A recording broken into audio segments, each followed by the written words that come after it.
A tempestade acalmada. Parte 3. Os discípulos ficaram atordoados, congelados.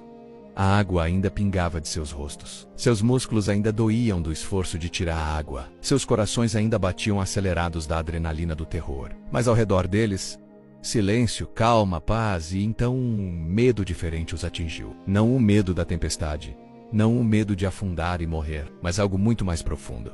Um medo reverente, um terror sagrado, um assombro que fazia o medo da tempestade parecer trivial em comparação. Temeram com grande temor, registra Marcos. Eles haviam estado aterrorizados pela tempestade, mas agora estavam ainda mais aterrorizados por Jesus. Porque uma coisa é ver alguém curar um doente. Outra completamente diferente é ver alguém ordenar que a natureza obedeça. Quem é este? Eles sussurraram uns aos outros, suas vozes tremendo, não mais de frio ou exaustão, mas de santo assombro, que até o vento e o mar lhe obedecem. Quem é este? Eles haviam deixado suas redes para segui-lo. Haviam ouvido seus ensinamentos. Haviam visto seus milagres de cura. Mas agora eles estavam começando a perceber que talvez não soubessem realmente quem ele era. Curar doentes era impressionante.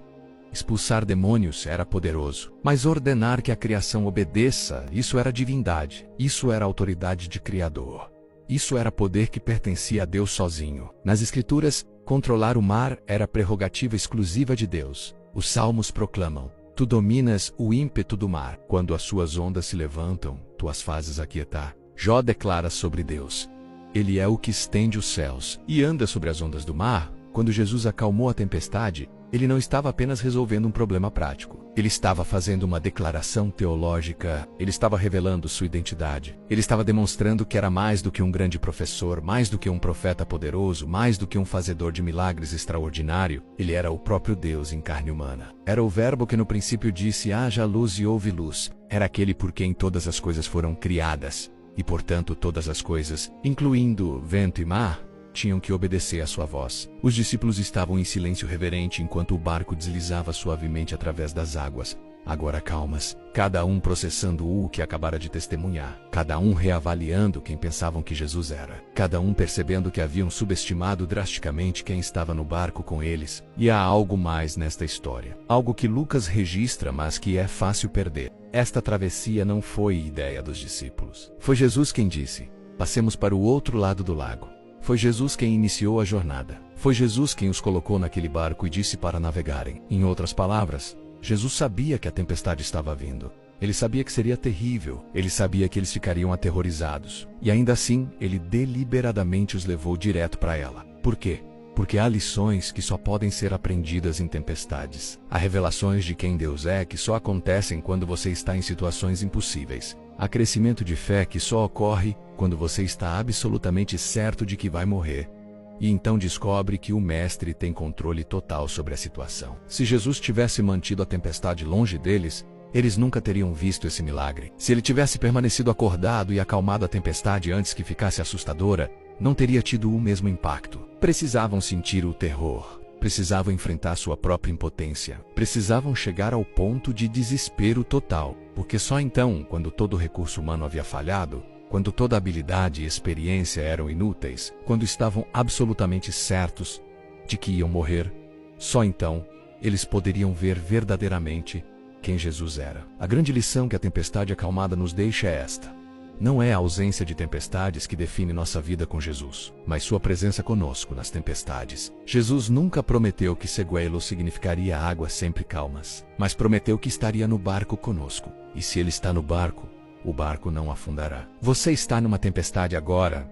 As ondas estão quebrando sobre sua vida, a água está entrando e você está trabalhando freneticamente para tirá-la. Mas parece que para cada problema que resolve, 3 novos aparecem. Você olha para onde Jesus deveria estar e parece que ele está dormindo, indiferente à sua agonia. Ouça a pergunta que Jesus fez aos discípulos: por que temeis? Não porque o medo seja sempre irracional, mas porque se Jesus está com você, o medo é desnecessário. Não porque a situação não seja terrível, mas porque aquele que controla toda a situação está ao seu lado. Homens de pequena fé, talvez sua fé, como a dos discípulos, seja pequena demais para a tempestade que você enfrenta. Talvez você acredite em Jesus quando as coisas estão calmas, mas duvide dele quando as ondas ficam grandes. Talvez você confie nele para pequenos problemas, mas entre em pânico quando enfrenta tempestades que parecem maiores que sua fé.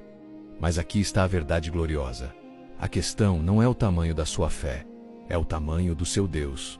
Os discípulos tinham fé pequena, sim, mas tinham o Deus Todo-Poderoso no barco com eles, e isso era suficiente. Você não precisa de fé perfeita. Você não precisa de fé sem dúvidas. Você não precisa de fé que nunca vacila ou questiona. Você só precisa de fé em Jesus, porque Ele é poderoso o suficiente para acalmar qualquer tempestade. Sua palavra tem autoridade sobre qualquer situação. Sua presença é garantia suficiente de que você chegará ao outro lado. E observe, Jesus não acalmou a tempestade do céu. Ele entrou no barco. Ele foi com eles através da tempestade. Ele experimentou o mesmo balanço, a mesma água, o mesmo perigo, embora não o mesmo medo. Deus não fica confortavelmente distante de nossos sofrimentos. Ele entra em nossos barcos e passa pelas tempestades conosco. Às vezes ele acalma a tempestade, como fez naquele dia, mas às vezes ele não acalma. Às vezes a tempestade continua, mas ele nos dá paz no meio dela. Às vezes as circunstâncias não mudam, mas ele muda nosso coração. Às vezes as ondas continuam quebrando, mas ele nos sustenta através de cada uma. E lembra-se, Jesus disse: passemos para o outro lado. Ele não disse passemos até o meio do lago e afundemos. Ele disse que eles iriam para o outro lado. E se Jesus ele disse que você vai para o outro lado, você vai para o outro lado. Pode haver tempestade no caminho. Pode parecer que você vai afundar. Pode haver momentos em que você está convencido de que não vai conseguir. Mas se Jesus disse, acontecerá. Porque aquele que controla os ventos e as ondas também controla seu destino. Aquele que pode ordenar que o mar se aquiete também pode ordenar que suas circunstâncias se alinhem. Aquele que tem autoridade sobre a criação também tem autoridade sobre sua situação. Quem é este que até o vento e o mar lhe obedecem? Esta é a pergunta que cada tempestade em nossa vida nos força a responder. Quem é Jesus para você? É apenas um bom professor? Um exemplo moral? Um líder inspirador? Ou é o próprio Deus, diante de quem toda a criação se curva, a cuja voz o impossível se torna possível? Os discípulos entraram no barco achando que conheciam Jesus. Saíram do barco percebendo que mal haviam começado a compreender. A tempestade não foi uma falha no plano. Foi uma revelação deliberada de quem estava com eles. Sua tempestade também pode ser isso. Não uma evidência de que Deus o abandonou, mas uma oportunidade de ver quem ele realmente é. Não prova de que sua fé falhou, mas uma chance de vê-la crescer. Não o fim da história, mas o cenário onde Jesus demonstra seu poder de uma forma que você nunca esquecerá.